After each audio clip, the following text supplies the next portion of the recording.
Chairman, firstly, I would like to thank the rapporteurs for the draft report which they have presented to us, but also for all of the work which they have put in the many shadow rapporteurs meetings which we have had so far and which were all very constructive. The key question from which I believe we should start is, when talking about the fiscal capacity, is what does our economy need? What can we achieve through the fiscal capacity to make our economy stronger, more resilient in view of the next crisis? And to achieve this, I believe we have to start from the causes of the past crisis, which were too much debt, too little competitiveness, the banking system which was too fragile, but of course where work is underway with the banking union and the governance of the euro area.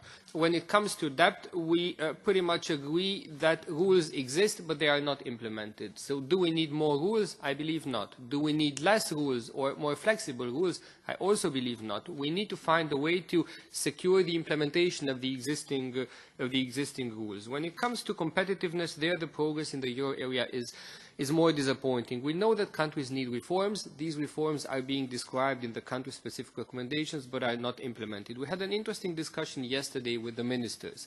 And basically, there are two parts of the debate. There are reforms which do not cost money. And those reforms, they need to be implemented at national level. And there is no reason and no understanding there should be also from the Commission side if those reforms are not implemented. But then there are structural reforms which cost money, which generate costs, which I believe we should support from the fiscal capacity. I believe we should distinguish between what we can achieve in the short term without treaty change and focus on that, what really has a positive impact upon the economy, so that citizens see that there is some added value for them coming out of what we're doing with the fiscal capacity, and then also talk about the more ambitious long-term steps which eventually require treaty change. Another point which was also touched, but only briefly, unfortunately, yesterday in the meeting with the finance ministers, is the financing of the fiscal capacity. Before we can decide on the scope of the fiscal capacity, what we want to achieve with this, we have to know how much money we have at our disposal and where the money is coming from. I think this is a key question that we will need to clarify throughout the process. Unfortunately, answers from the ministers yesterday were rather disappointing. On the rainy day fund, which is mentioned in the report, we will have a hearing at the end of August with experts. I feel that there we need more information on how will we avoid moral hazard, avoid permanent transfers, make sure that there is conditionality in this rainy day fund. I think that hearing at the end of August will be important. Unemployment insurance scheme, it is no secret that my colleagues in EPP, Econ, have been opposed to the unemployment insurance scheme. And why don't we believe that the unemployment insurance scheme is not feasible in practice?